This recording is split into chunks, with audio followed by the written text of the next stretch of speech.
તારી પાસે રાખ અમને, તારી પાસે રાખ રે.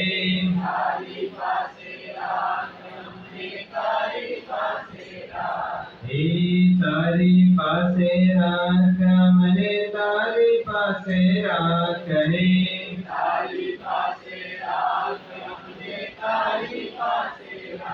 હે શત્રુંજય નાથ અમને તારી પાસે રાખ રે.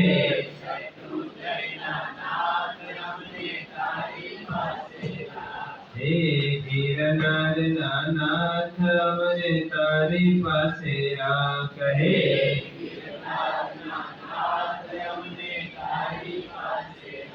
તારી પાસે રાખ અમને તારામાં વિશ્વાસ રે.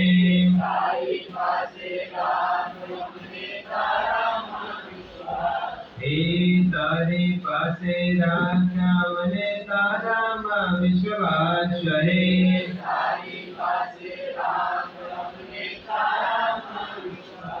હે શંખેશ્વર નાથ અમને તારી પાસે રાખ રે.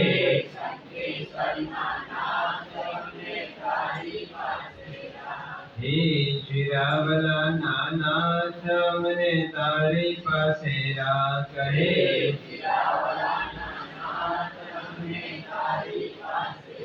તારી પાસે રાખ અમને તારામાં સમાવ રે.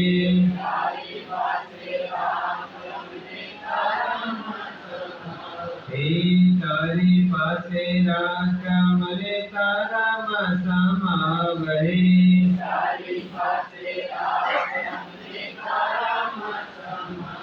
હે ભદ્રેશ્વર નાથ અમને તારી પાસે રાખ રે.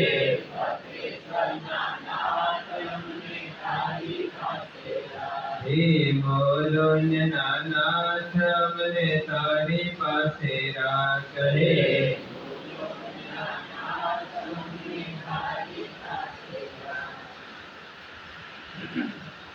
હરિહર છે જે વિચરતા જ કર્મ ખપી હોવા છે. તે યજ્ઞ પરિવા કરી છે સ્તોત્ર સિદ્ધાંત પ્રસિદ્ધ. ચતુર નર સમજો વિનય પ્રકાર. જીવહીએ સમકિત સારણ કરી. તરણ તારણહાર ભક્ત હૃદય સમ્રાટ જગત વાલેશ્વર એવા પરમાત્માને નમસ્કાર કરીએ, જેમને આ ધર્મક્ષેત્રની સ્થાપના કરી. એક બહુ મોટો યક્ષ પ્રશ્ન ઘણી વખત મનની અંદર વિચાર થાય કે જીવનની અંદર જે કોઈ દુષ્કૃત્ય આપણા હસ્તક થઈ ગયા છે અને હવે એનો ફળ ભોગવવાનો છે, તો પછી સુકૃત કરવાની જરૂર શું છે? સમજાણી? જાણતા કે અજાણતા મારા હાથે કોઈ અકૃત્ય, કોઈ દુષ્કૃત્ય, કોઈ ખરાબ કૃત્ય મારા હાથે થઈ ગયો છે અને હવે એનો ફળ મારે ભોગવવાનો છે, તો સુકૃત કરવાની જરૂર શું છે? પાપ કરવાથી જો મને દુઃખ મળવાનું છે, તો ધર્મ મારે શા માટે કરવો જોઈએ? પાપ કર્યું છે અને એનો ફળ સ્વરૂપે જીવનમાં દુઃખ આવવાનો છે, તો પછી મારે ધર્મ કરવાની જરૂર શું છે? ગયા મનમાં પ્રશ્ન થાય ને, જો બંને સાથે ચાલતા હોય છે, ક્યારેક આપણા હસ્તક ધર્મ પણ થઈ જાય, ક્યારે આપણા હસ્તક પાપ પણ થઈ જાય. બંને પ્રવૃત્તિ સાથે ચાલતી હોય છે, તો બંને પ્રવૃત્તિ જ્યારે સાથે ચાલતી હોય તો ફળ કોનો મળે? ધર્મનો કે પાપનો? બંનેનો કેમ મળે? હા, ચલો ધર્મનું પણ ફળ મળે અને પાપનું પણ ફળ મળે, પણ અનુભૂતિ આપણને કોની થાય? ધર્મની થાય કે પાપની થાય? જો એક તરફ તમે બજારની અંદર ગયા અને બજારની અંદર બિઝનેસની અંદર તમે અનીતિ કરી અને અનીતિ કર્યા બાદ તમે ધર્મના ક્ષેત્રમાં આવીને દાન કર્યો, તો દાન કરવાથી અનીતિનો પાપ ખતમ થયો કે એ જ અવસ્થામાં રહ્યો? તો પછી દાનનો મહત્વ શું છે? તો દાન શા માટે કરવાનું? એક તરફ અનીતિ છે, બીજી તરફ દાન છે, તો ફળ કોનો મળશે? જો એક તરફ તમે વર્તી તપની આરાધના કરો, વર્તમાન તપની આરાધના કરો, સિદ્ધિ તપ વગેરે કરો, અને જેવો એ તપ પૂરો થાય એટલે વળી પાછો રાત્રિ ભોજન શરૂ કરો, તો રાત્રિ ભોજન કરવાથી વર્તી તપનો ફળ, વર્તી તપનો પુણ્ય ખતમ થઈ જાય કે એ જ અવસ્થામાં રહે?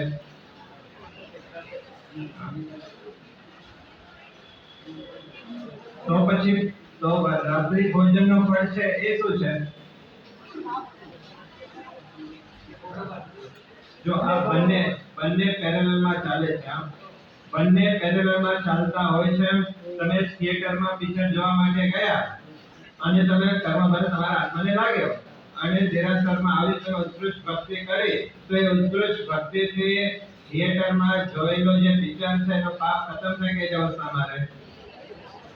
તો એ પ્રશ્ન છે, જો એ જ અવસ્થામાં રહે તો એ ધર્મનો પ્રભાવ શું છે?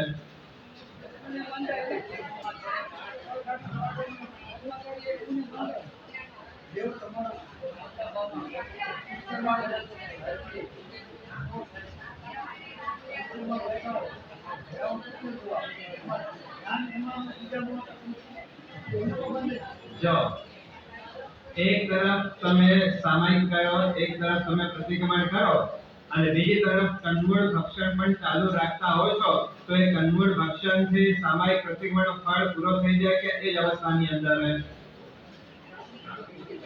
આ બધા ચાલે છે ને.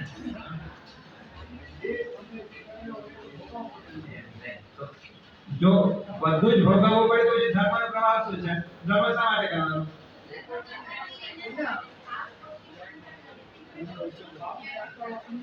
જો આ તીર્થંકર પરમાત્માના જે કથનો છે, તીર્થંકર પરમાત્માના તત્વજ્ઞાનને થોડાક વિચારવા જેવું છે. બંને કામ સાથે ચાલતા હોય છે, પણ પરમાત્માના આ વચનો છે કે તમે કોઈ પણ કર્મબંધ કરો છો, શુભ હોય કે અશુભ હોય, કોઈ પણ તમે કર્મબંધ કર્યા છે, એ કર્મબંધ થયા પછી એ કર્મ ક્યારે પણ તાત્કાલિક ઉદયમાં આવતા નથી. તમે શુભ કર્મ કર્યો હોય કે અશુભ કર્મ કર્યો હોય, એ તાત્કાલિક એ ઉદયમાં આવતા નથી. વચમાં તમને ટાઈમ ગેપ આપે છે અને એની વચ્ચે તમે શું કરો છો બહુ મહત્વનો પ્રશ્ન છે. એક તરફ ધર્મ પણ છે, એક તરફ પાપ પણ છે, ક્યાંક શુભ કર્મનો બંધ પણ છે, ક્યાંક અશુભ કર્મનો પણ બંધ છે. પણ કર્મની એક પ્રકૃતિ છે કે તાત્કાલિક ઉદયમાં આવતી નથી. કર્મ બંધ થયા પછી ઉદયમાં આવતા પહેલા વચમાં તમને ટાઈમ ગેપ આપે છે અને ટાઈમ ગેપમાં તમે શું કરો છો એ બહુ મહત્વનો બની જતો હોય છે. પહેલા પણ વાત કરી છે કે તમારી પાસે 2 નંબરનો બિઝનેસ છે અને 2 નંબરનો બિઝનેસ હોવાના કારણે તમારા ઘરની અંદર, તમારા ઓફિસની અંદર જે પણ ફાઇલો છે એ ફાઇલોની અંદર બગડાનો હિસાબ તમને ખબર છે કે હિસાબ બરાબર નથી, બગડાનો હિસાબ છે. પણ તમારો કોઈ મિત્ર, તમારો કોઈ હિતેશ જે આઈટી ની અંદર કામ કરતો હોય, એનો તમને ફોન આવે કે મેસેજ આવે કે ભાઈ 31 તારીખે તમારા ઉપર રેડ પડવાની છે. આજે તારીખ કઈ થઈ? 26 તારીખ. રેડ ક્યારે પડશે? 31 પહેલા પણ નહીં પડે, 31 પછી પણ નહીં પડે, બરાબર 31 તારીખે તમારા ઉપર રેડ પડવાની છે. હવે તમારી પાસે વચમાં 5 દિવસનો ટાઈમ ગેપ તમને મળેલો છે. એ 5 દિવસમાં તમે તો વાનખેડ સ્ટેડિયમમાં ક્રિકેટ જોવા માટે જશો, તો નજીકમાં જ લોનાવાલા, મહાબલેશ્વર, માથેરાન વગેરે છે, ત્યાં પિકનિક બનાવવા માટે જશો. શું કરશો 5 દિવસમાં? બરાબર છે ને? જે ફાઇલો હશે એ બધી ફાઇલો સાફ સૂફ કરી નાખશો, બધા જ બગડેલા હિસાબને દૂર કરી લઈને એકડામાં ટ્રાન્સફર કરવાના પ્રયત્ન કરશો અને પછી કદાચ રેટ પણ પડશે તો તમને ક્યાં વાંધો આવવાનો છે? કારણ કે તમારી ફાઇલો એકદમ ચોખ્ખી થઈ ગયેલી છે. બસ કર્મ સત્તા આપણને એ જ કહે છે કે જીવનની અંદર ક્યાંક આપણે આપણો પાસ્ટ જોઈએ છે, લાગે કે આપણા જીવનમાં પાપ સિવાય કશું દેખાતો જ નથી. ક્યાંક અનીતિના પાપ કર્યા છે, ક્યાંક અસત્યના પાપ કર્યા છે, ક્યાંક કોઈને ઠગવાના પાપ કર્યા છે, ક્યાંક ચોરી કરી છે, ક્યાંક જીવનની અંદર કંદમૂળ ભક્ષણ, રાત્રિ ભોજન કે કઈ જાતના પાપ જીવનની અંદર થયા છે અને કર્મ બંધ થઈ ગયો છે. પણ કર્મ સત્તા આપણને એક મોકો આપે છે કે ભાઈ કર્મ બંધ થઈ ગયા છે હજી એ કર્મ ઉદયમાં આવ્યા નથી, એ ઉદયમાં આવતા પહેલા જો ધર્મની આરાધના કરી શકતા હો તો કરી લો, તો શક્ય છે કે કરેલા પાપો મને ભોગવવા નહીં પડે, જેને શાસ્ત્રીય પરિભાષામાં અબાધા કાળ કહેવાય છે. કર્મ બંધ થઈ ગયા છે, હજી ઉદયમાં આવ્યા નથી, વચમાં જે ટાઈમ ગેપ છે એને અબાધા કાળ કહેવાય છે. અને અબાધા કાળની અંદર જો તમે ધર્મ કરી લ્યો તો શક્ય છે કે કરેલા પાપોનો ફળ તમારે ભોગવવું નહીં પડે. જેમ ટાઈમ બોમ્બ હોય ને, સમજો કોઈ વ્યક્તિ ટાઈમ બોમ્બ કોઈ જગ્યા ઉપર એને લગાડી દીધો છે, હવે એની અંદર ટાઈમ ઇન્સર્ટ કર્યો છે કે 10 મિનિટ 15 મિનિટ કે અડધો કલાક પછી એ ટાઈમ બોમ્બ બ્લાસ્ટ થવાનો છે, પણ જ્યાં સુધી બ્લાસ્ટ થતો નથી ત્યાં સુધી તમને કોઈ અસર કરતો નથી. પણ જો ટાઈમ બોમ્બ બ્લાસ્ટ થયો તો કઈ તબાહી મચાવી નાખે છે, કઈ સહજ નાશ કરી નાખે છે, ક્યાં કેટલાક લોકોની જીવને એ બરબાદ કરી નાખતો હોય છે. પણ એ જ ટાઈમ બોમ્બ ફૂટે એના પહેલા આપણે ડિફ્યુઝ કરી નાખો તો ટાઈમ બોમ્બ તમને કોઈ અસર કરી શકતો નથી. બરાબર છે ને? આ ટાઈમ બોમ્બની જે મેટર છે, બસ એ જ મેટર કર્મ સિદ્ધાંતના અંદર ઉતારવા જેવી છે કે મેં મારા જીવનની અંદર ઘણા બધા પાપો કરી દીધા છે, પણ હજી એ કર્મો મારા ઉદયમાં આવ્યા નથી, હજી ટાઈમ ગેપ મળેલો છે. જો કર્મ સત્તા એમ તો બહુ ક્રૂર છે, પણ એની એક ઉદારતા છે કે એક મોકો તમને આપે છે, તમે કર્મ બંધ ચોક્કસ કરી લીધો છે, પણ હજી એ કર્મ ઉદયમાં આવ્યા નથી, કર્મ સત્તામાં પડેલા છે, ઉદયમાં આવવા માટે તૈયાર છે, પણ હજી અબાધા કાળથી દબાયેલા છે. એ અબાધા કાળની અંદર થાય એટલા જીવનની અંદર ધર્મની આરાધના કરી લ્યો, શક્ય છે કે કરેલા પાપો તમારો ફળ તમને ભોગવવું નહીં પડે. અને કર્મ પણ છે ને બે પ્રકારે ઉદયમાં આવે. કેટલા પ્રકારે? એક પ્રદેશોદય અને બીજો વિપાકોદય. કર્મ કોઈ પણ કર્મ હશે એ બે માંથી એક પ્રકારે ઉદયમાં આવે છે, કાં તો પ્રદેશોદય થી અને કાં તો વિપાકોદય થી. હવે પ્રદેશોદય કોને કહેવાય? જો 2 લીટર દૂધ તમારી પાસે છે અને તમે એમાં 1 ચમચી સાકર નાખો અને પછી તમે એ દૂધ પીઓ તો તમે શું કહેશો કે સાકર છે કે નહીં? 2 લીટર દૂધમાં તમે 1 ચમચી સાકર નાખશો તો એનાથી સાકરનો ટેસ્ટ તમને જીભ ઉપર થવાનો નથી. હકીકતની અંદર તો સાકર છે, પણ જેટલા પ્રમાણમાં સાકર જોઈએ કે જે પ્રમાણ તમને મીઠાશ અપાવે એટલા પ્રમાણમાં જો સાકર તો એમ જ કહેશ કે ભાઈ દૂધની અંદર સાકર નથી. બસ પ્રદેશોદય કોને કહેવાય? કર્મ જીવનની અંદર આવે, કર્મનું ફળ જીવનની અંદર આવે, કર્મનો નતીજો જીવનની અંદર આવે, પણ એ કર્મ એટલા હળવા થઈ ગયેલા હોય કે તમને એની અનુભૂતિ થઈ શકતી નથી. કર્મ આવે સમય કર્મ ઉદયમાં તો આવે છે, અને દરેક કર્મ આપણે અનુભવ કરતા નથી, પણ કેટલાક કર્મ એવા છે કે આપણે બાંધેલા છે, ઉદયમાં આવે છે, પણ એટલા પાતળા થઈ ગયા છે કે એની અસર આપણને થતી નથી. જેમ 2 લીટર દૂધની અંદર 1 ચમચી સાકર નાખો તો સાકરની અનુભૂતિ જેમ થતી નથી, તેમ કર્મો ઉદયમાં આવશે પણ એટલા હળવા થઈને આવશે કે તમને એની અનુભૂતિ નહીં થાય. એને પ્રદેશોદય કહેવાય છે. વિપાકોદય કોને કહેવાય છે?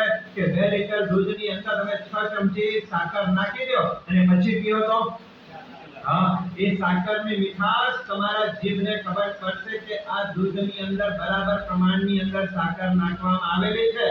તેમ કેટલાક કર્મો એવા છે કે ઉદયમાં જ્યારે આવે છે ત્યારે એની અસર તમારા આત્માને થઈ શકતી હોય છે. કોઈ પૂછે કે ધર્મની તાકાત શું છે, ધર્મ શા માટે કરવો છે, પ્રશ્ન પર જવાબ આપજો કે ધર્મ એટલા માટે કરવાનો છે કે જે વિપાકોદયથી કર્મ આવવાની શક્યતાઓ રહેલી છે એ ધર્મના પ્રભાવથી પ્રદેશોદયથી ઉદયમાં આવે છે, જે આત્માને કોઈ અસર કરતી નથી. જેમ ટાઈમ બોમ્બ છે એ ફૂટતો નથી તો કોઈ નુકસાન નથી કરતો, ફૂટે છે તો નુકસાન કરે છે.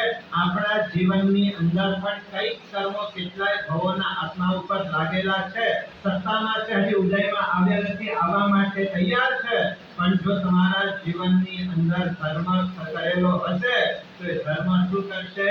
તે વિપાકોદય વાળા કર્મને પ્રદેશોદયમાં ટ્રાન્સફર કરી દેશે કે જે કદાચ ઉદયમાં આવશે તો તમને કોઈ અસર નહીં કરે.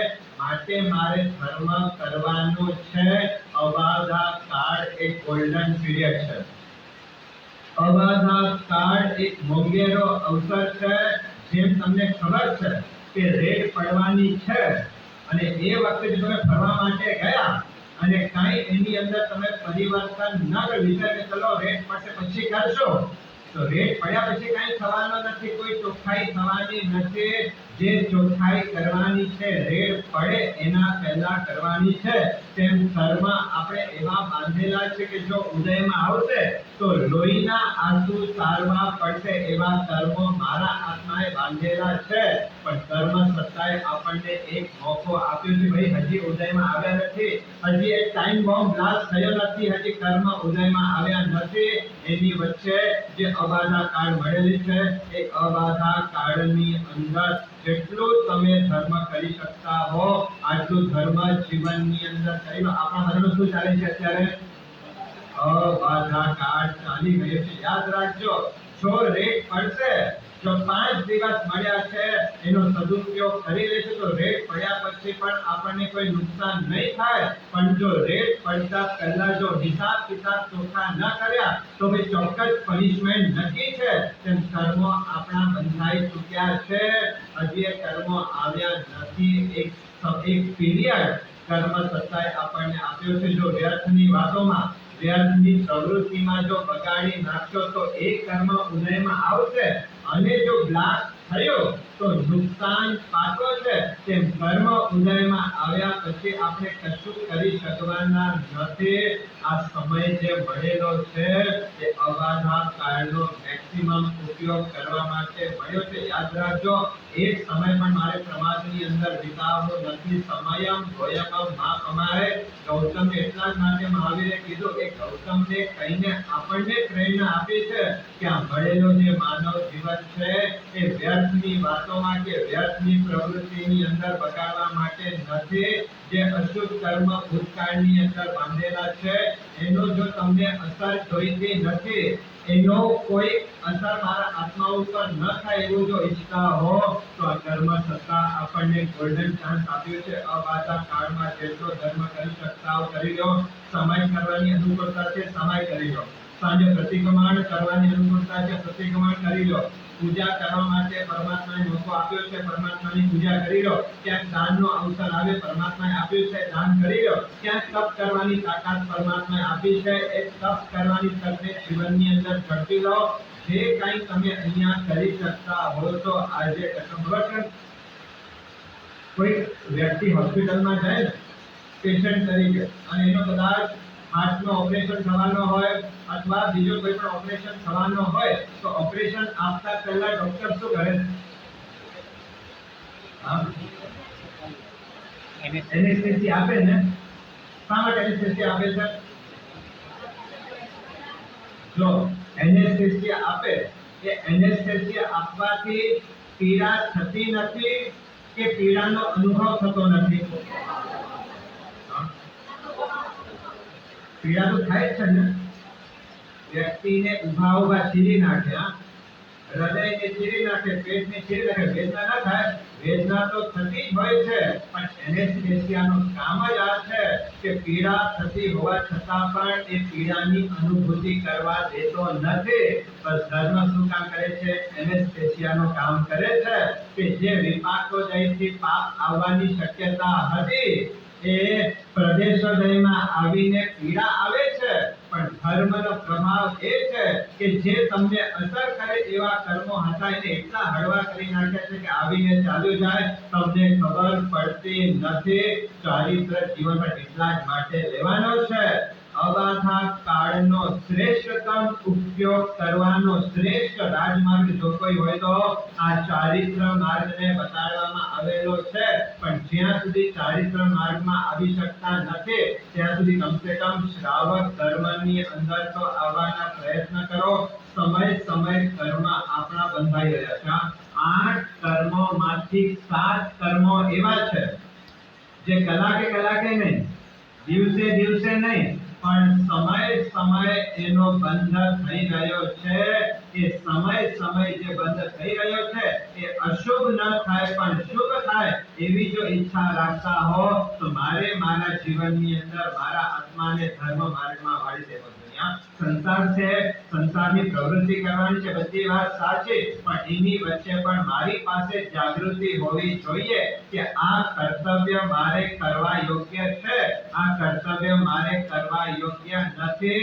જે કરવા યોગ્ય છે એને આનંદ સાથે કરો, જે કરવા યોગ્ય નથી અને છતાં પણ કરવા પડતા હોય તો ક્યાંક દુઃખ સાથે, ક્યાંક રંજ સાથે કરી જો ભાઈ આ કરવા જેવું નથી પણ હું આ કરી રહ્યો છું. અને એક વાત યાદ રાખજો કે રડતા ક્યારે પણ ધર્મ કરશો નહીં. 4 પોઈન્ટ યાદ રાખી લેજો. સૌથી પહેલા રડતા ક્યારે ધર્મ કરશો નહીં, અને બીજી બાજુ ધર્મ કર્યા પછી ક્યારે રડશો નહીં. વાત સમજાય? સૌથી પહેલા રડતા ક્યારે પણ ધર્મ કરશો. રડતા એટલે મન મારીને, મન બગાડીને કરવું પડે નહીં. મન બગાડ્યા વિના મનને આનંદમાં રાખીને મારે ધર્મ કરવો છે. પછી આરાધના હોય, તપ હોય, દાન હોય, ક્રિયા હોય, સૌથી પહેલો પોઈન્ટ કે ધર્મ કરવો છે મન મારીને નહીં, મન બગાડીને નહીં. રડતા મારે ધર્મ કરવો નથી, આ પહેલો પોઈન્ટ. બીજા નંબરની અંદર ધર્મ કર્યા પછી મારે રડવું નથી, એટલે કે ધર્મ કર્યા પછી મારે અફસોસ કરવો નથી. અને જે આત્મા અફસોસ કરે છે એ ધર્મનો ફળને ચૂકી જાય છે. જે મમન છે ધર્મ જબરદસ્ત કર્યો હતો. જ્યારે એ પણ ગરીબ અવસ્થાની અંદર જીવન જીવનારો વ્યક્તિ હતો, 10 ભાવની અંદર, ક્યાંક એને મોદક મળ્યા છે અને આજે ઘરમાં મોદક આવ્યા અને કુદરતનો કરવો ને મહારાજ સાહેબ પણ આજે વરવા માટે ઘરની અંદર આવ્યા છે. અને મમન શેઠના જીવને થયું કે આમ તો કઈ ઉત્તમ શ્રેષ્ઠ વસ્તુ વરાવી શકતો નથી, પણ આજે મારા ઘરે ઉત્તમ વસ્તુ આવી છે ને કુદરતનો કરવો મહારાજ સાહેબ પણ આવ્યા છે. કેવા મહાત્મા આવ્યા અને કેવો મને લાભ મળવાનો છે. અને મહાત્માને ઉત્તમ ભક્તિ સાથે ભાવ જ્યારે ટોચ ઉપર હતા, ત્યારે મમન શેઠના જીવે એક ગુરુ ભગવંતને સુપાત્ર દાન કર્યું છે, સુપાત્રની ભક્તિ કરી છે. અને એ વખતે જે ભાવ હતા, એ વખતે જે પુણ્ય ઉપાર્જન થયું, કેવું પુણ્ય ઉપાર્જન થયું? શ્રેણિક સમ્રાટની પણ આંખો પોડી થઈ જાય આટલી સંપત્તિ. શ્રેણિકને ચક્કર આવી જાય આટલી જબરજસ્ત સંપત્તિ. એક સુપાત્ર દાન કરતી વખતે જે આનંદ હતો, એ સુપાત્ર કરતી વખતે જે અહોભાવ હતો, જે બહુમાન ભાવ હતો, જે ભાવ ટોચ ઉપર હતા, એ શું કર્યો? એ મમન શેઠનો એવો પુણ્ય સર્જન કર્યું કે સમ્રાટ પાસે જે સંપત્તિ નહોતી એટલી સંપત્તિ મમન શેઠને પ્રાપ્ત થઈ ગઈ. પણ બીજો સ્ટેપમાં એ મમન શેઠ હારી ગયા. શું કર્યું? ધર્મ કર્યા પછી રડ્યા. કોઈએ કીધું કે ભાઈ મોદક ખાધા? ના, મારા સાહેબ આવ્યા તો એને વરાવી નાખ્યા. ને એ વખતે કોઈએ કીધું કે યાર જીવનનો લાવો ગુમાવી નાખ્યો. આ મોદક ખાવા જેવા હતા, મોદક વરાવી દીધા, જીવનનો લાવો તે ગુમાવી નાખ્યો છે. અહીંયાથી એની ગાડી રિવર્સમાં થઈ શું વિચારે છે? શા માટે મેં વરાવ્યા? એના કરતા ન વરાવ્યો હોત તો સારું થાત. આ વિચારે શું કર્યો? એ વખતે પુણ્યવાન કરી નાખ્યો. આપતી વખતે, દાન કરતી વખતે જબરજસ્ત ભાવ હતો. એના કારણે શ્રેણિક મહારાજાની સંપત્તિ, ટક્કરવાળી સંપત્તિ મળી. પણ ધર્મ કર્યા બાદ જ્યારે રડ્યા, અફસોસ કર્યો, પસ્તાવ કર્યો, શું થયો? પુણ્ય તો મળ્યો પણ સાથે દુર્બુદ્ધિ મળી. જે દુર્બુદ્ધિએ મમન શેઠને 7મી નરકની અંદર મૂકી દીધા. એક દ્રષ્ટાંત ઘણું બધું કહેવા માટે સમર્થ છે. તમે ક્યારે પણ ધર્મ કર્યા હોય, ધર્મ કર્યું છે, થઈ ગયું, એના પછી ક્યારે પણ રડવાની ભૂલ જીવનની અંદર કરશો નહીં. ઘણી વાર આપણે છે કે તપ કરીએ અને તપની અંદર કોઈ મોટો તપ કર્યો હોય અને તપ કરતા કરતા ક્યાંક અશાતા આવી ગઈ, ક્યાંક તબિયત થોડી નબળી પડી ગઈ અને તબિયત નબળી પડવાના કારણે મન કહે છે કે તપને છોડી દે. આત્મા કહે છે કે ના ભાઈ તપ કર્યો છે તો આદર્યો છે તો પૂરો કરવો છે, અને સાત્વિકતા સાધન સત્વ પોરવ્યો અને તમે તપ પૂરો કર્યો, પણ તપ પૂરો કર્યા પછી તમને વિચાર આવે તપ કર્યો કેટલો હેરાન થઈ ગયો, તપ કર્યો કેટલો દુઃખી થઈ ગયો, તપના કારણે કેટલી અશાંતા મારા જીવનની અંદર આવી, એના કરતા તપ ન કર્યો હોત તો જો વિચારજો તપ થઈ ગયું છે, થઈ ગયા પછી પણ જો આપણે વિચાર કરજો શા માટે મેં તપ કર્યો તો શું થયું, ધર્મ કર્યા પછી અફસોસ કર્યો છે, જે પુણ્ય આપણે ઉપાર્જન કર્યું હતું એ પુણ્યની સાથે અફસોસ તમારા જીવનની અંદર પુણ્યને ખતમ કરી નાખશે। કોઈ પણ આરાધના જીવનની અંદર કરો, કોઈ તપ કરો, કોઈ ધર્મ કરો, કોઈ ક્રિયા કરો, કર્યા પછી એનો ક્યારે પણ અફસોસ કરશો નહીં। 3 વખત ભોજન કરો તો પણ હોસ્પિટલ ભેગા થઈ જાય છે ને વ્યક્તિઓ, તે વિચાર કરે છે કે શા માટે ભોજન કરું છું, ઉપવાસ કરું તો એ વિચાર નથી આવતો, પણ તપ કર્યા પછી જો તબિયત નબળી પડે છે એ વખતે વિચાર આવે છે કે હું તપ શા માટે મેં કરી લીધો છે, થઈ ગયો છે, થઈ ગયા બાદ શા માટે મારે અફસોસ કરવાનો છે। ધર્મ ક્યારે રડતા રડતા ધર્મ આરાધના તપ દાન કરવાનો નથી, અને ધર્મ કર્યા પછી ક્યારે અફસોસ કરવાની ભૂલ કરવાની નથી। ઘણી વાર એવું થાય કે તમે ક્યાંક ફંક્શનમાં ગયા હો, તમને ભાવ આવી ગયા અને તમે ક્યાંક ડોનેશન ડિક્લેર કરી નાખ્યો, જ્યારે ડોનેશન ડિક્લેર કરતા તમારા ભાવ ખૂબ ઊંચા હતા, પણ બહાર નીકળ્યા અને કોઈને કીધું કે ડોટ ની જરૂર પડે ક્યાં ક્યાં કઈ બિંદર ક્યાં તો કે 11 ની જરૂર પડવી, અને એ વખતે મેં વિચાર્યા સાચી વાત છે, શા માટે મેં એ વખતે હું વાતોની અંદર આવી ગયો, શું થયું, જ્યારે તમે ડોનેશન ડિક્લેર કર્યો એક વખતે તમારા ભાવ એટલા ઊંચા હતા, કરી દીધા પછી પણ જો આપણે નબળા વિચારમાં જઈશું તો એ નબળો વિચાર આપણા ધર્મના ફળને ખતમ કરી નાખશે। કે પહેલો પોઈન્ટ રડતા રડતા ક્યારે ધર્મ કરતા નહીં, અને સેકન્ડ પોઈન્ટ ધર્મ શુભ પ્રવૃત્તિ સુકૃત આરાધના કર્યા પછી ક્યારે એના પર અફસોસ કરતા નહીં। ત્રીજો પોઈન્ટ હસતા હસતા ક્યારે પાપ કરશો નહીં, પાપ કરવા પડે, સંસારની અંદર જીવન જીવો છો તો ઘણી વખત ન કરવાના હોય છતાં પણ જીવનની અંદર પાપ થઈ જતા હોય છે, પણ હસતા હસતા પાપ કરશો નહીં। આ ત્રીજો પોઈન્ટ। અને ચોથા નંબરની અંદર પાપ કર્યા પછી રાજી થશો નહીં। વાત સમજાય છે? પાપ થઈ ગયા છે, પરમાત્માએ જેને હેય કીધા છે એ તત્વને મેં સ્વીકારી લીધા છે, પાપ મારા જીવનની અંદર થઈ ગયા છે, પણ પાપ થયા પછી એના પાછળ રાજીપો થવાનો નથી। શનિક મહારાજને જોઈ લેજો કે શનિક મહારાજે નરકનો આયુષ્ય બાંધ્યો ને હિંસા કરી એટલા માટે નહીં, પણ હિંસા કર્યા બાદ મેં એવો શિકાર કર્યો કે એક તીરથી બે નિશાન, એક તીરથી બે જીવને મેં ખતમ કરી નાખ્યા। આ વિચારધારાએ શ્રેણિક જેવા શ્રેણિકને પણ નરકની અંદર ફેંકી દીધો હતો। હસતા હસતા પાપ નથી કરવાના, ખબર છે કે નામ કરવા જેવા નથી અને કરી રહ્યો છો તો એ વખતે રાજીપો નહીં કરતા, અને કરી દીધા બાદ આજે મજા આવી ગઈ। આ ક્યાંક અનુમોદન, ક્યાંક રાજીપો જીવાત્માને દુર્ગતિના વાટે લઈ જતો હોય છે।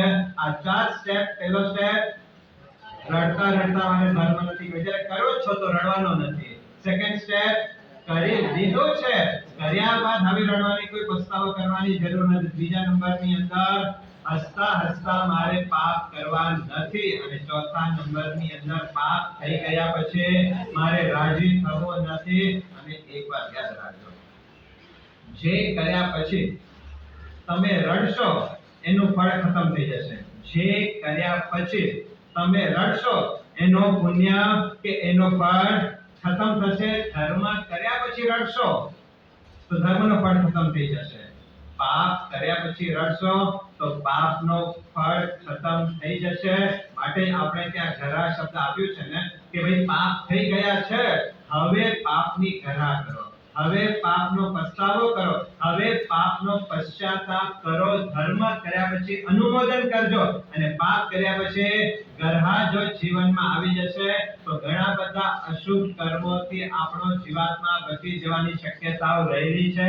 અબાધા કાળ અત્યારે ચાલી રહ્યો છે, એ અબાધા કાળમાં જેટલા સુકૃત હું કરી શકતો હોઉં એટલા જીવનની અંદર મારે સુકૃત કરી લેવા જોઈએ। અને બીજી એક વાત જો, કેટલાક કર્મો એવા નિકાચિત હોય છે કે ધર્મ કર્યા પછી પણ કદાચ એ આત્માને એનો ફળ ભોગવવું પડે.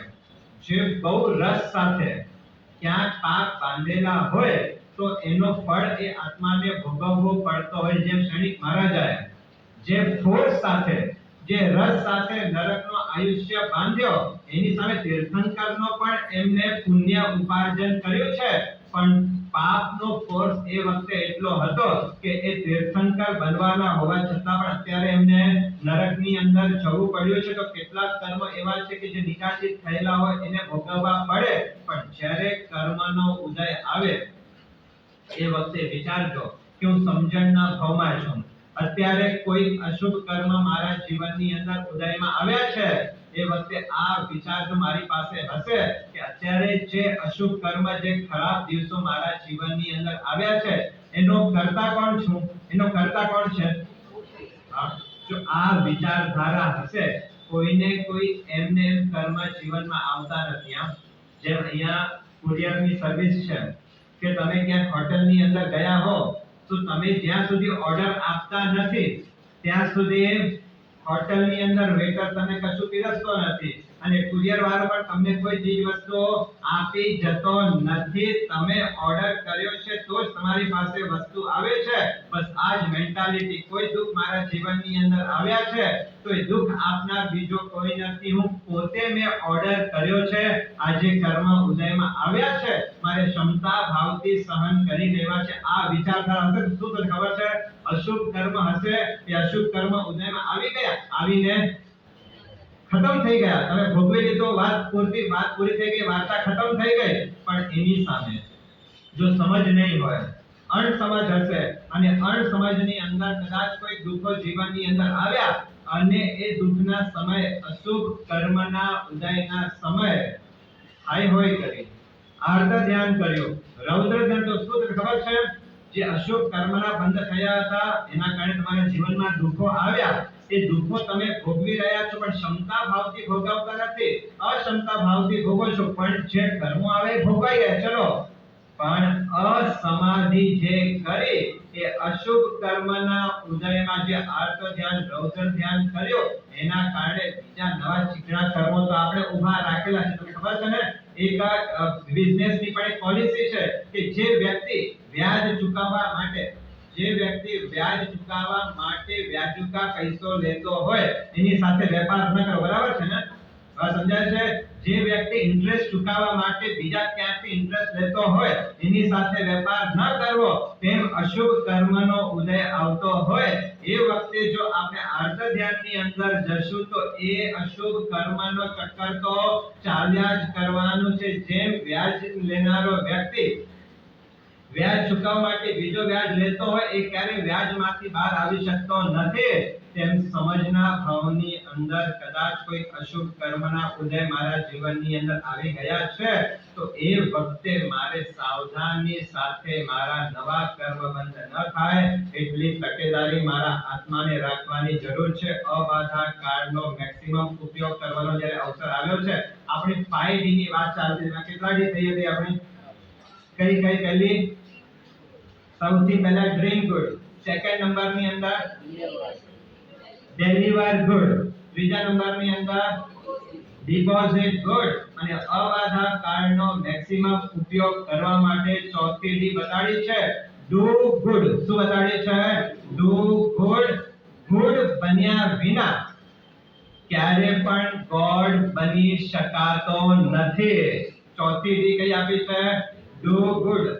ગોડ જેને બનવું હશે એને ગુડ થયા વિના ચાલશે નહીં. જેને પણ પરમાત્મા એટલે કે ગોડ બનવું છે એને ગુડ તો થવું જ પડશે, ગુડ તો કરવું જ પડશે. જો એ સુકૃત નહીં કરે, જો સારા કાર્યો નહીં કરે તો ક્યારે પણ એ ગોડ બની શકતો નથી.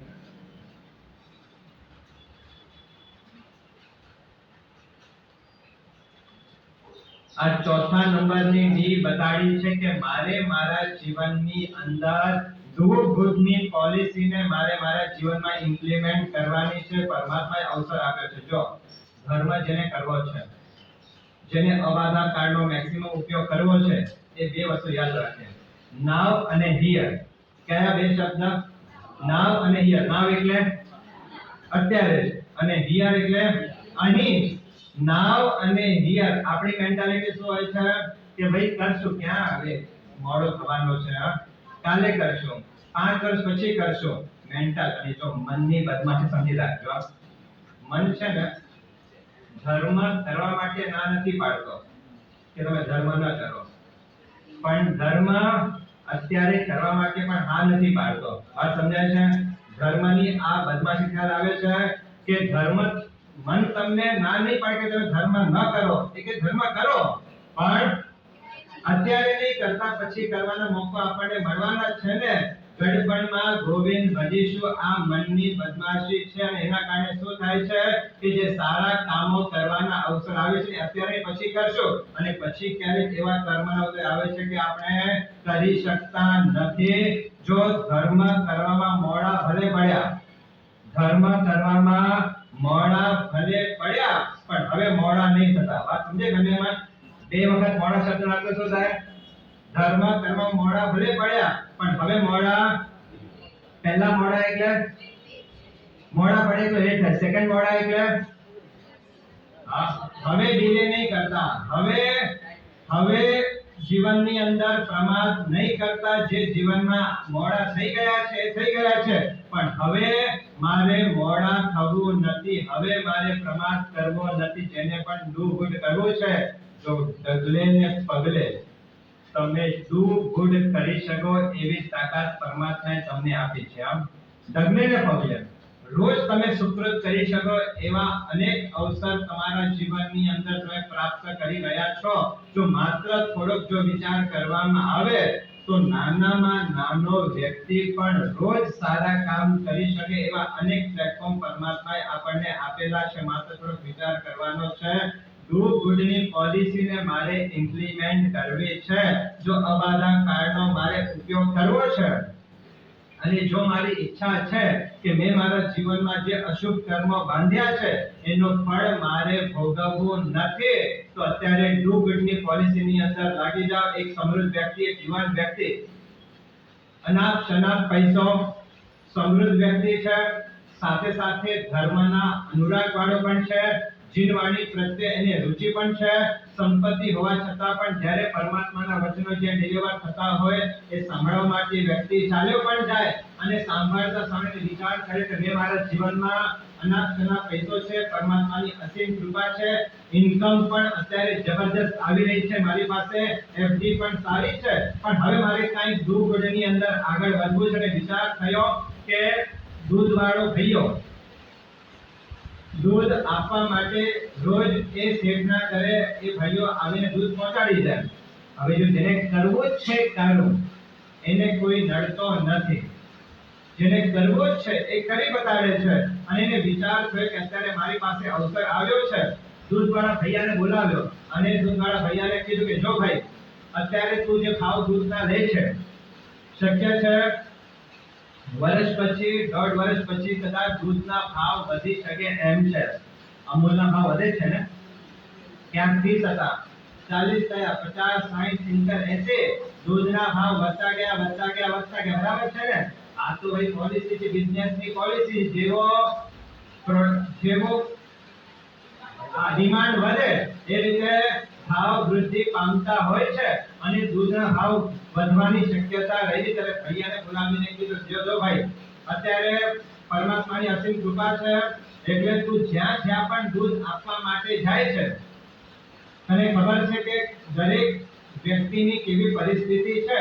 તું જ્યાં પણ દૂધ આપવા માટે જતો હોય, ખ્યાલ કરજે, જે પણ ફિક્સ સેલેરી વાળા હોય, એટલે કે વારંવાર જેના પગાર વધતા ન હોય, જેને પોતાનો ધંધો ન હોય, એવો જ્યાં પણ તું દૂધ આપવા માટે જતો હોય છે, જ્યારે પણ ભાવ વધારો થાય ત્યારે એક કામ કરજે, અત્યારે તું જે ભાવ લઈ રહ્યો છે એ જ ભાવ તો એમની પાસેથી લેવાના, ઉપરના જે પણ હોય એ મારી પાસેથી લઈ લેવાના. 5 વર્ષ સુધી તારે આ કાર્ય કરવાના. જે ભાવ વધે, ઉપરના જેટલા પણ ભાવ ચડવાના હોય એની પાસેથી હું એને કહું, એનો સ્વાભિમાનને ક્યાંક ટકરાવ થશે, એના કરતા હું તને ઓફર આપું છું કે જે ફિક્સ સેલેરી વાળા છે એની પાસેથી ઉપરના પૈસા લેતો નહીં. આ દૂધ ગુડની પળ સમજાઈ ગઈ? હા, એ વ્યક્તિના મનમાં વિચાર આવ્યો કે એને હું આપવા માટે જ ઈશ્વર લેવાનો નથી, પણ દૂધ વાળાને પહેલા ઓફર આપી હતી કે જે પણ ઉપરના ભાવ છે એની પાસેથી લેવાની, એ ઉપરના પૈસા મારી પાસેથી લઈ લેજે. આ શું થઈ ગયો? દૂધ ગુડની પોલિસી. એવા એકાદ બે વ્યક્તિ માટે કરી શકો કે ન કરી શકો? હા, એમાં લાખની વાત તો નથી ને. દૂધ ગુડ કરવું જ છે. અને જો દૂધ ગુડ છે ને એ ગગન જેવો છે. ગગન એટલે આકાશ, એટલે આકાશ જે વિશાળ છે. આકાશ પાસે જે વિશાળતા છે તેમ સુકૃત દૂધ ગુડ કરવાનો વિશાળ પ્લેટફોર્મ જીવાત્માને મળેલો છે. એ ધારે ત્યાં સુકૃતના કાર્યો કરી શકતો હોય છે. આ ભાઈને વિચારો કે જે દૂધ વાળો છે એને હું કહી દઉં કે ઉપરના પૈસા મારી પાસેથી લેજે. કેટલાક એવા વ્યક્તિઓ હોય છે કે જે શાકભાજી વાળા હોય, જે ફ્રૂટ વાળા હોય, એને પણ કહી દે કે જો ભાઈ તું જે ભાવમાં વેચે છે, જો ચાતુર્માસ આવે ને એટલે શાકભાજીના ભાવ વધી જાય ને. જેવો ચાતુર્માસ આવે કે શાકભાજીનો ભાવ વૃદ્ધિ પામતો હોય છે. કેટલાક એવા વ્યક્તિઓ હોય કે શાકભાજી વાળાને કહી દે કે ફ્રૂટ વાળાને કહી દે કે ભાઈ તને લાગે કોઈ ગરીબ વ્યક્તિ છે એની પાસેથી ઓછા લેજે, પણ દર મહિને 2000 મારી પાસેથી લઈ જજે. ક્યાંક એવા નબળા વ્યક્તિઓ આવે એને ઓછામાં આપીને ઉપરના જે થતા હોય મારી પાસેથી. આ ડુ ગુડની પોલિસી ચોક્કસ આપણે આપણા જીવનની અંદર ઇમ્પ્લિમેન્ટ કરી શકીએ એમ છે.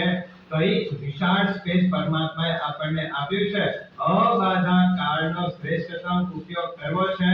કઈ રસ્તા પરમાત્માએ ખુલ્લા કરી નાખ્યા છે. પહેલા પણ કીધો છે કે કર્મ નિર્જરા માટેનો વિશાળ સ્પેસ ગુરુ ભગવંતોને આપ્યો છે, અને પુણ્ય બંધ કરવાનો વિશાળ સ્પેસ શ્રાવક જીવનને આપ્યો છે. કર્મ નિર્જરા થઈ શકતી નથી, પાપ છૂટી શકતા નથી, પણ કમસે કમ પુણ્ય ઉપાર્જન તો ચોક્કસ મારા જીવનની અંદર થઈ શકે એમ છે. કઈ એવા મોકા આપણા જીવનની અંદર આવતા હોય છે. બસ આ ડુ ગુડ પોલિસીને મારે ઇમ્પ્લિમેન્ટ કરવી છે. અબાધા કાળ ધર્મ એનેસ્થેસિયાનું કામ કરે છે. પીડા હોય છતાં પણ પીડાની અનુભૂતિ થવા ન દે તેમ આ સુકૃતના કાર્યો શું કરે છે? અબાધા કાળની અંદર આપણા મજબૂત કર્મોને હળવા કરવાનું કામ કરતો હોય છે.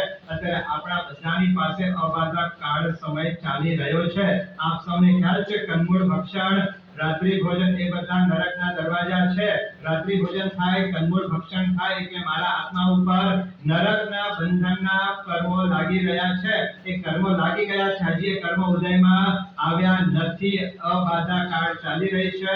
એ અબાધા કાળનો મારે મેક્સિમમ ઉપયોગ કરી લેવો છે. એક વખત આત્મા નરકમાં જાય મિનિમમ આયુષ્ય 10,000 વર્ષ.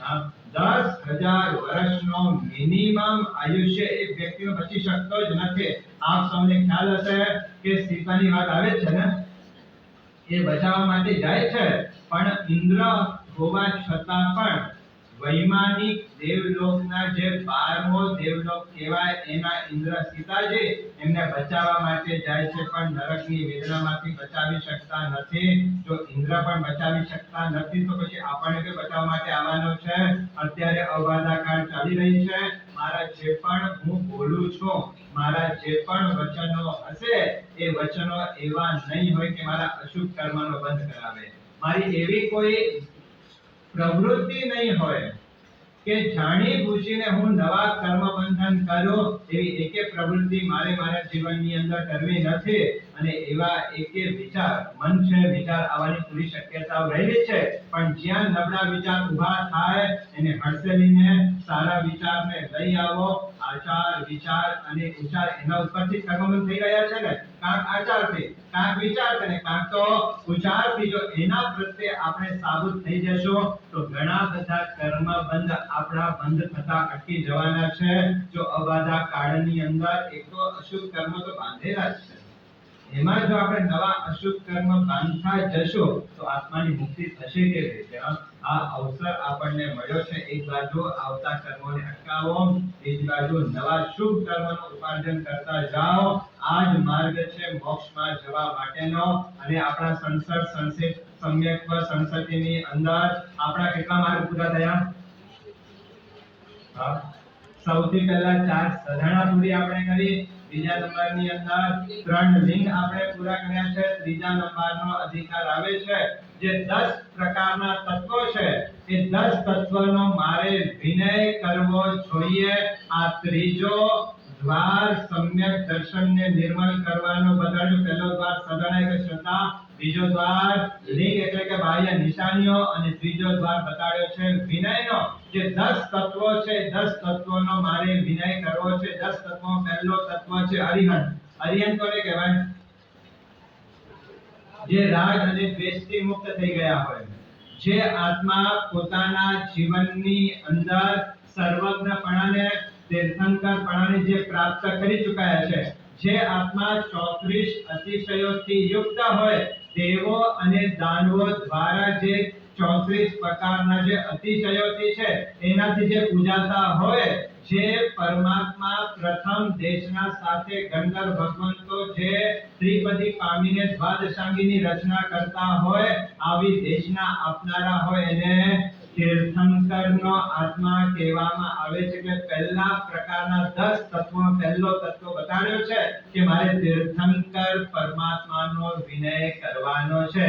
બીજા નંબરની અંદર સિદ્ધ ભગવંતો એટલે કે જે આત્મા કર્મોના લેપથી હવે કાયમ માટે સદા માટે મુક્ત થઈ ગયા છે.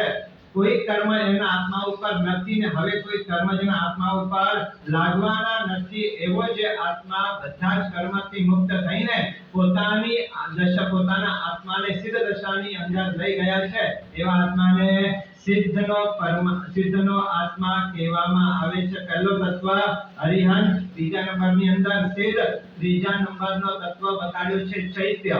ચૈત્ય એટલે અહીંયા ચૈત્ય શબ્દનો મુખ્યત્વે અર્થ લીધો છે કે પરમાત્માની જે પ્રતિમા છે એનો વિનય કરવાની વાત યશોવીય મહારાજે કરેલી છે. શાંત રસની પ્રાપ્તિનો પરમ કારણ આ પરમ તારક તીર્થંકર પરમાત્માની પ્રતિમા છે. અત્યારે આપણી વચ્ચે સાક્ષાત તીર્થંકર પરમાત્મા હાજર નથી, છતાં પણ મારે ભક્તિ તીર્થંકરની કરવી છે તો એના માટેનો શ્રેષ્ઠ આલંબન શું છે? પરમાત્માના ચૈત્ય કે પરમાત્માની પ્રતિમા બતાડી છે. એ પરમાત્માની પ્રતિમાનો વિનય કરવો એ ત્રીજા પ્રકારનો તત્વ બતાડ્યો છે. હવે ચૈત્ય ઉપર પ્રતિમા લીધી, એ જ રીતે ચૈત્ય ઉપરથી પરમાત્માના જિનાલયો અને પરમાત્માના તીર્થોનો પણ સમાવેશ આ ચૈત્યની અંદર કરવામાં આવતો હોય છે. પહેલા અરિહંત, બીજા નંબરની અંદર સિદ્ધ, ત્રીજા નંબરની અંદર ચૈત્ય એટલે કે પ્રતિમા અને પરમાત્માના દેરાસરો, પરમાત્માના તીર્થો એ ચૈત્યની ઉપમા આપવામાં આવેલી છે. ચોથા નંબરનો તત્વ બતાડ્યો છે સૂત્ર. સૂત્ર એટલે પરમાત્માના વચનોને પામીને ગંધર્વ ભગવંત દ્વારા જે શાસ્ત્રની રચના થાય એને સૂત્ર કહેવાય છે. પરમાત્માની વાણીને પામીને ગંધર્વ ભગવંતો જે ત્રિપદીને પામીને શાસ્ત્રનું સર્જન કરતા હોય એને શું કહેવાય છે? સૂત્ર કહેવામાં આવે છે. અને એ સૂત્રના આધારે એના પછીના જે સુવિદ આચાર્ય ભગવંતો જે ગ્રંથો બનાવે એને પણ સૂત્ર કહેવામાં આવે છે. પહેલા અરિહંત, બીજા નંબરમાં સિદ્ધ, ત્રીજા નંબરની અંદર ચૈત્ય, ચોથા નંબરની અંદર સૂત્ર અને પાંચમા નંબરની અંદર બતાડ્યો છે ધર્મ. ધર્મ એટલે અહીંયા ધર્મનો અર્થ ચારિત્ર ધર્મ લેવાનો છે. ચારિત્ર ધર્મ એ જ આત્માને સંસાર સાગરથી પાર પમાડનારો છે. ચારિત્ર એ જ આત્માને નિર્મલતાની ભૂમિકા ઉપર પહોંચાડનારો છે. તો આવો જે ચારિત્ર જીવન છે એ ચારિત્ર ધર્મનો મારે વિનય કરવો એ પાંચમા પ્રકારનો તત્વ બતાડવામાં આવેલો છે. 10 પ્રકારના તત્વો છે. 5 પ્રકાર આપણે જોઈ લીધા: અરિહંત, સિદ્ધ, ચૈત્ય, સૂત્ર અને ધર્મ. આ 5 પ્રકારના તત્વોનો મારા હાથે અવિનય ન થઈ જાય અને વિનય પણ 5 પ્રકારે કરવાનો છે. એ 5 પ્રકાર વિનયના શું છે એના ઉપર પણ આપણે આવતીકાલે ચર્ચા કરશું. અને બીજા જે 5 તત્વો જે બાકી છે તે કયા કયા તત્વો છે એ તત્વો ઉપર આપણે વિચારણા કરશું. પણ કહેવાનો તાત્પર્ય એટલો છે જો સમ્યક દર્શનની અંદર લગભગ જો આપણે ગૌરથી એના ઉપર ચિંતન કરીએ ને તો આપણને લાગશે કે દરેક પ્રકારે દરેક જગ્યા ઉપર શુદ્ધિકરણનો એક અદ્ભુત મહિમા ગાવામાં આવ્યો છે. જે તત્વો છે એ તત્વો પ્રત્યે શુદ્ધિકરણનો ભાવ, બહુમાનનો ભાવ એ સમ્યક દર્શનને વધુને વધુ નિર્મળ કરવા માટે એક અક્ષીર ઉપાય બતાડવામાં આવેલો છે. મારે મારા સમ્યક દર્શનને નિર્મળ કરવો છે. ત્રણ લિંગની અંદર પણ દેવ ગુરુ ધર્મની શુદ્ધિનો કારણ બતાડવામાં આવેલો છે અને ચાર પ્રકારની શ્રદ્ધામાં પણ મારી ભક્તિ, મારી શ્રદ્ધા વિશુદ્ધ બને એની પ્રવૃત્તિ કરવામાં આવેલી છે. જેટલો આપણો આત્મા શુદ્ધ બનતો જશે એટલી વિશુદ્ધિને જલ્દી આત્મા પ્રાપ્ત કરી જશે અને વિશુદ્ધિને આપવાનું કામ આ સમ્યક દર્શન કરતો હોય છે. તો મારા જીવનની અંદર આ સમ્યક દર્શન નિર્મળ થાય એના માટે મારે પ્રયાસો કરવા છે અને અબાધા કાળ વળી પાછો ભૂલતા નહીં. મારો અત્યારે અબાધા કાળ ચાલી રહ્યો છે. એ અબાધા કાળમાં જેટલા સુકૃત, જેટલી આરાધના હું કરી શકું એટલી કરી રહી છે. એક વખત બોમ્બ ફૂટ્યો પછી તહસ નસ પાક્યો છે. હજી બોમ્બ ફૂટ્યો નથી, બ્લાસ્ટ થયો નથી, ત્યાં સુધી ડિફ્યુઝ કરવાનો એક ચાન્સ હજી આપણી પાસે છે. કે અશુભ કર્મ બંધાઈ ગયા છે, હજી ઉદયમાં આવ્યા નથી, સત્તામાં પડેલા છે. એના પહેલા એને ડિફ્યુઝ કરવા માટેનો શ્રેષ્ઠ રાજમાર્ગ આ ધર્મને બતાડવામાં આવેલો છે. આ ધર્મની આરાધના આપણા જીવનની અંદર વૃદ્ધિ પામે અને એ દ્વારા આપણા અશુભ કર્મો ખતમ થાય, શુભ પુણ્યનું ઉપાર્જન થાય. એ જ મંગલ શુભ ભાવના સાથે મંગલ